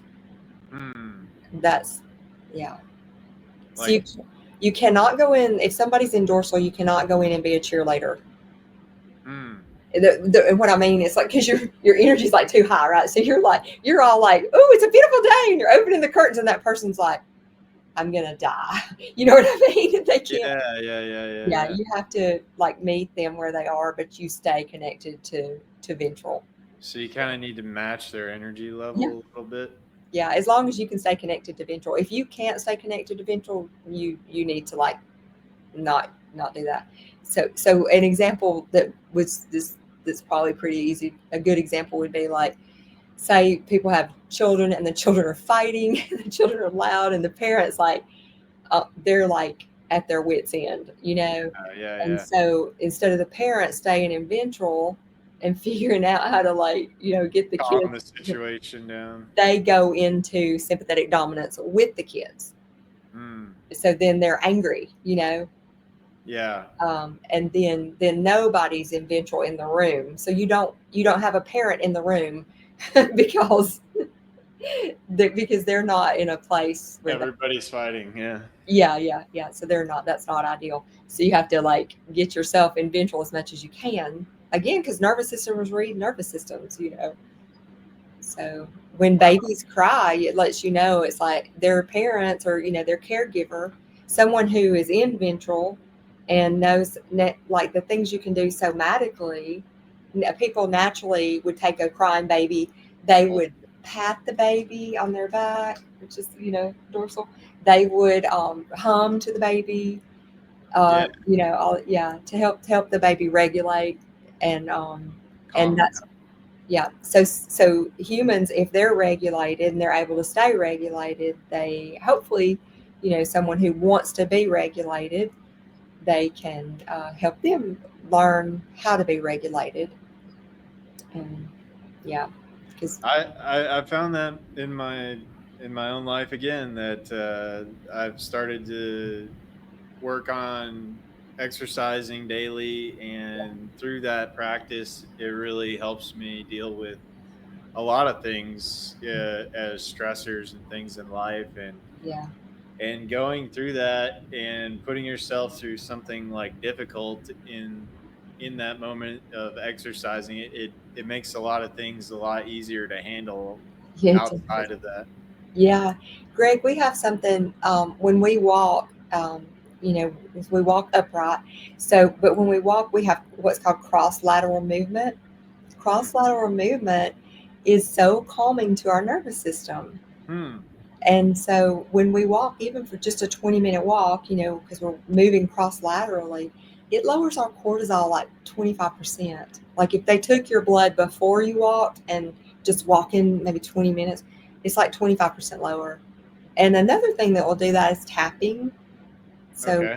and tapping has become pretty like mainstream. If you want, we can show the points for people who are watching or listening. Yeah. This that karate chop point, you can just tap that point. If you get some news that's like kind of startling, you can tap that point. Oh, you just tap it? Yeah, you just tap it. So it's just the vibration tapping. Yeah. And you can do either hand, you can do it like that if you want to, where you just like pinky side of your hand where you're tapping. Yeah, just like that. And so you can just start with that point. It's a wonder. Tapping is originally it was called emotional freedom technique. And so it works off the same principles that acupuncture is working off of, the meridian body. Oh, wow. Yeah. So, and you can tapping with animals also. So, yeah. But for humans, we'd start with the karate chop Okay. and just noticing sensations. And sometimes you can use words. You don't always have to use words. But one of the things I enjoy about this modality is that it's working with both hemispheres of your brain. Because you're going to use a statement that's a very positive statement, and you're also going to use a statement that's feels like the truth of how you feel like it's this way and you don't want it to be this way. You're also going to say that too, you know. Hmm. So it's a way because our each side of our brain wants to. One part of our brain really does want to hear the possibility, and another part really wants to hear just how awful it is. Oh, interesting. Yeah. So then both parts can be heard.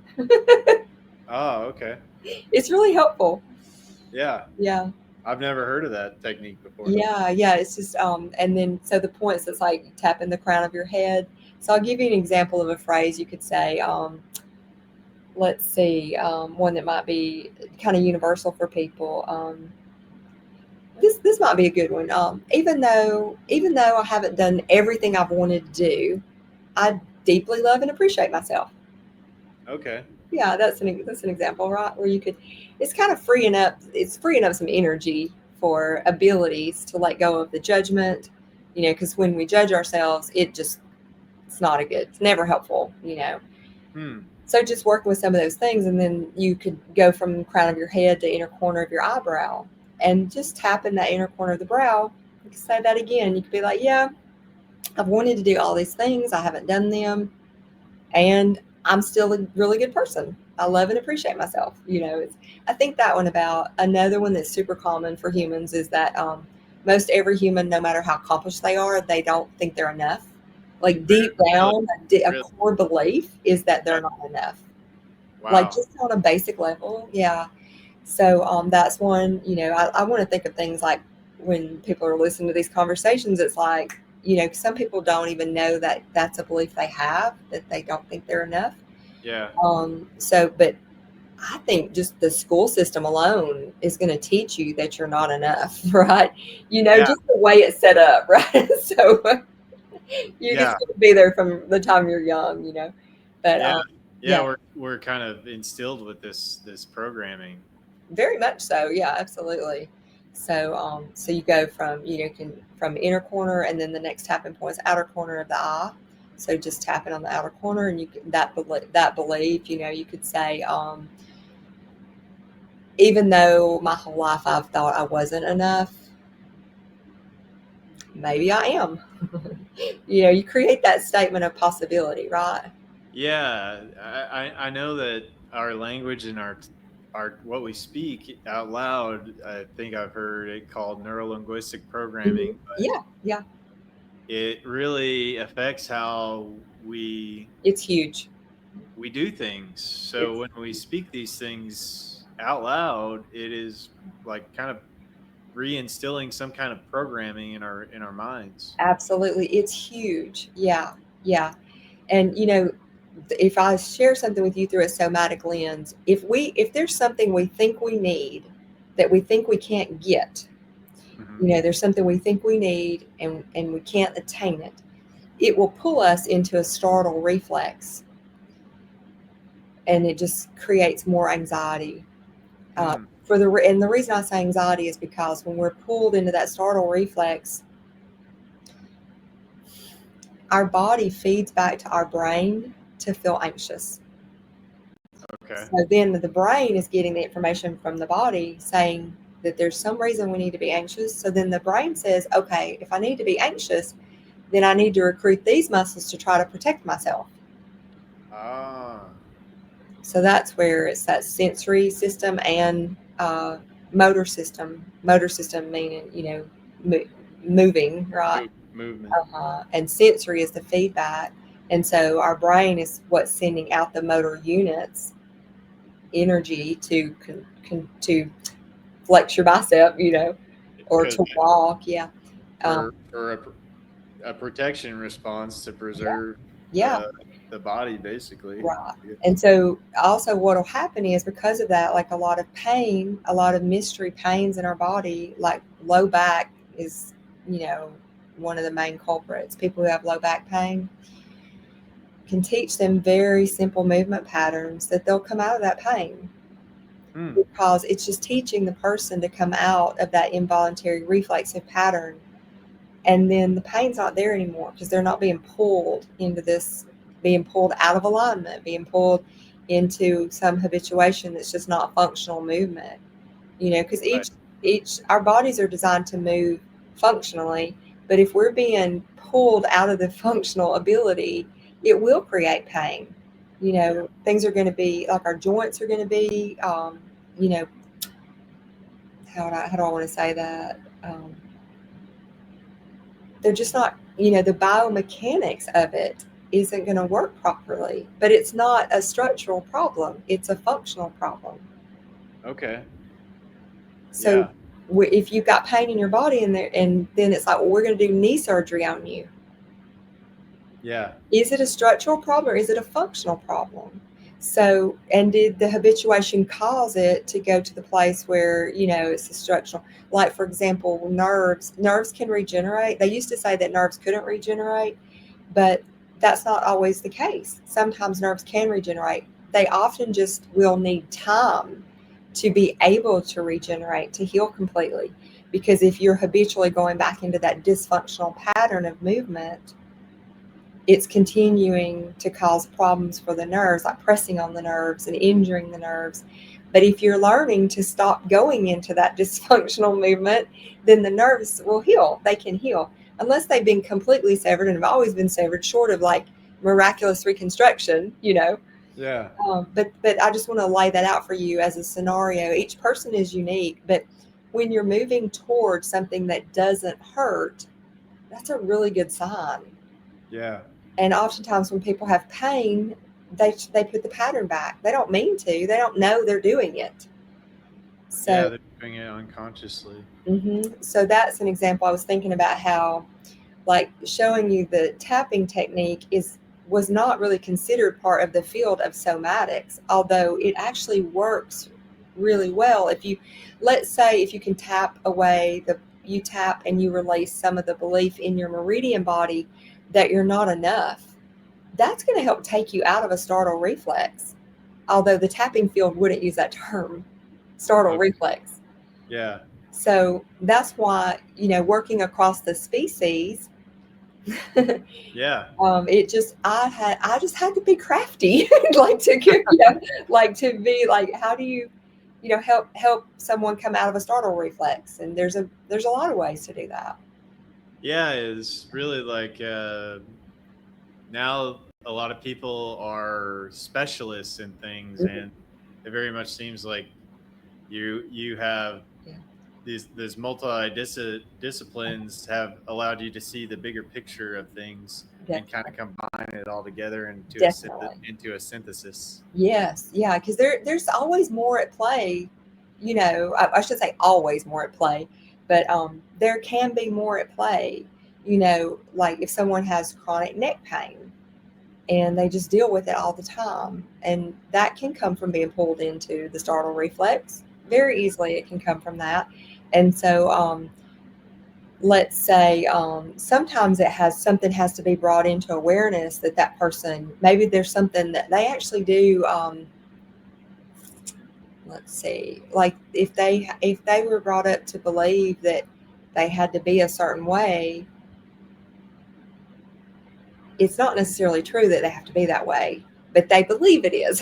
So sometimes it's actually they're putting themselves in a startle reflex because they're not 6 feet tall and blonde, and they think for them to have a good quality of life they have to be 6 feet tall and blonde. So sometimes it's like they just you have to say what you want and what you don't want, and you have to say it out loud, and you tap on it, right? So the tapping points, it's this point first, then this point, then this point, then outer corner of your eye, then under your cheek.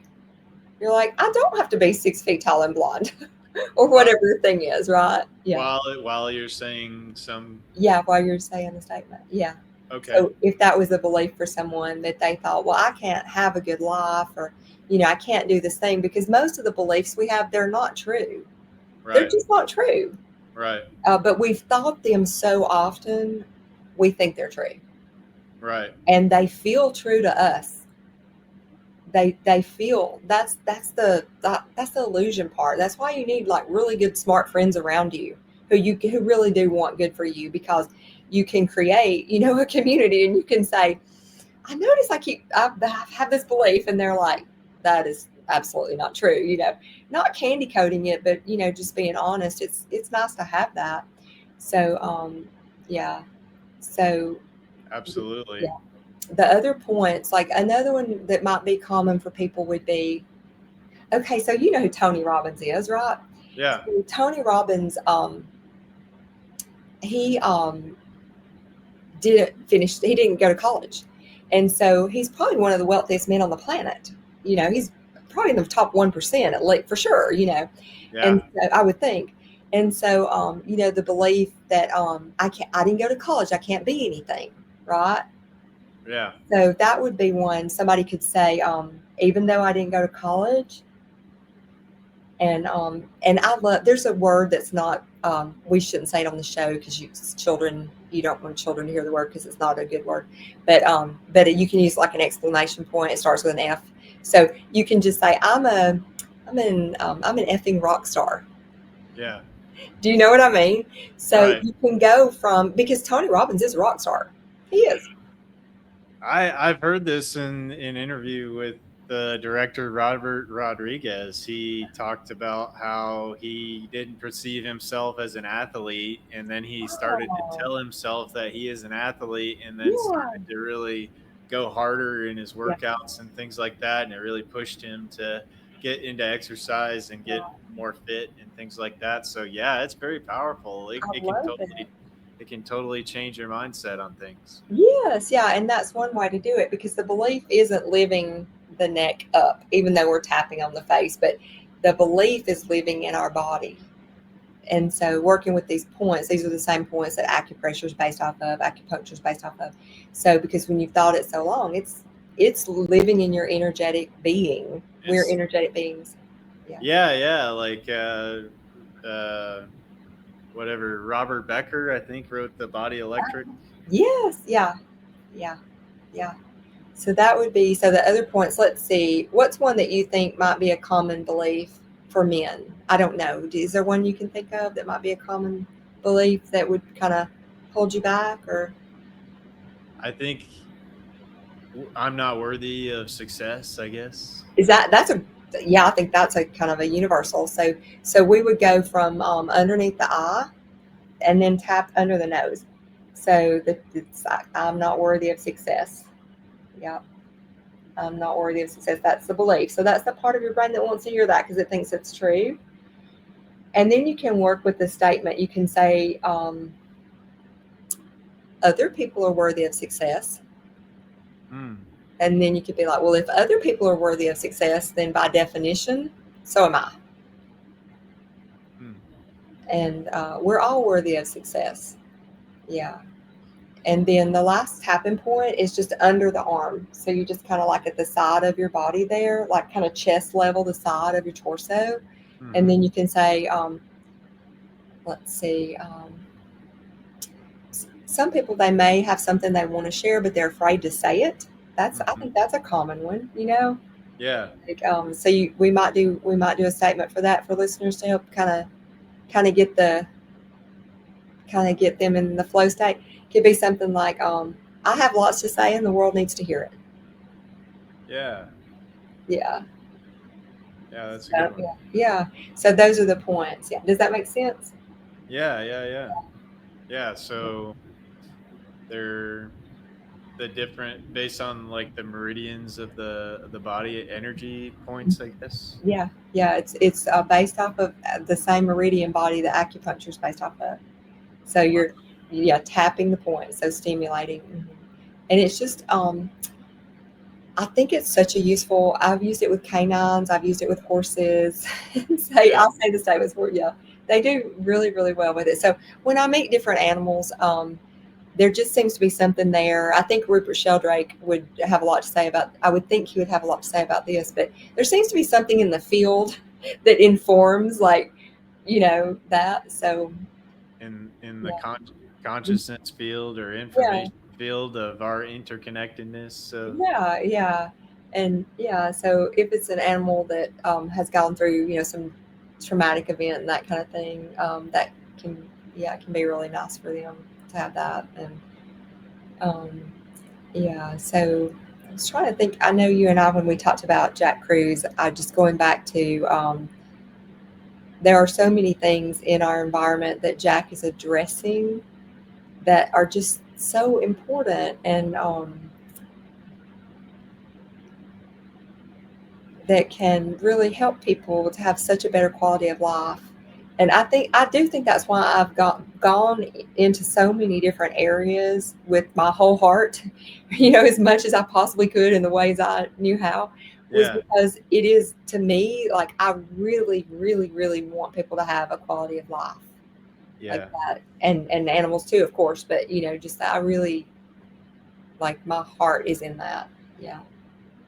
There is so much potential in all of us, and that we are our biggest enemies, I think, and we hold ourselves back from a lot of things, like you were talking about earlier in the discussion.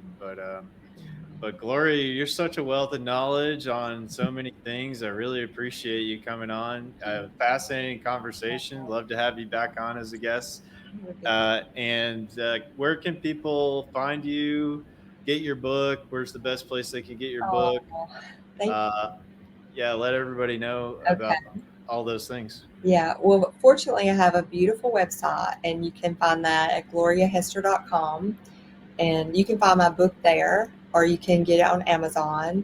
It's called Real Food for Real Bodies, and it's in digital format. So if you like Kindle, or it's hardback and paperback as well. And so you can find me at gloriahester.com. And pretty much, I'm not on TikTok, but I'm on most all the socials as Gloria Hester. Okay. Um, and so, yeah, and so I have lots of resource tools for people, who, you know, just I'm inviting people to if you want to let me know what's going on for you. I have a lot of resource tools over the years. I've written a lot of manuals for teachers, that are not available just widely to the public, but they're there for people who need them. So someone sharing with me about where they are in their life, I may say, okay, I have this resource tool. If you want to work with this tool, you're welcome to. And so that's another way, if they would like to learn more about somatic education. Sometimes I'll teach a little bit of a movement practice on a podcast like this. But we didn't do that tonight. We went everywhere, and Yeah. we went a lot of places. But I just want to say, like, if for people who have some sort of like chronic neck pain or back pain or knee pain, or anything like that, oftentimes it is that your brain doesn't have a good motor plan anymore. An accident can cause you to not have a good motor plan anymore. Stress can cause you to not have a good motor plan. Mm. A surgery can cause you to not have a good motor plan, because when we're put under anesthesia, we still have what's called a cringe reflex. So the cringe reflex is occurring in your body, and it's being held 24/7, and so it can be pulling at your soft tissue attachment areas and causing pain and suffering. And so your brain just needs to relearn it. Your brain needs to learn that it's holding a cringe reflex and how to let it go. And that's really simple. So I thank you for letting me share that. I just want to say that in case somebody's in that place, where they're like, I've done everything. So, so just know. But yeah, you can go to gloriahester.com and all the social Gloria Hester. And I think that's the only smoke signals, maybe. Well, Gloria, thank you so much for your Thank time. you, Greg. Thank I'm really grateful that you spent the time to inform the audience about all these techniques and healing methods. And folks, this is I feel like this is a very important interview. So if you got value out of this and you think it can help somebody, please share it around to people that it can help. And with that, Gloria, thank you so much. Thank We'll you. catch you guys on the next podcast and catch you next time.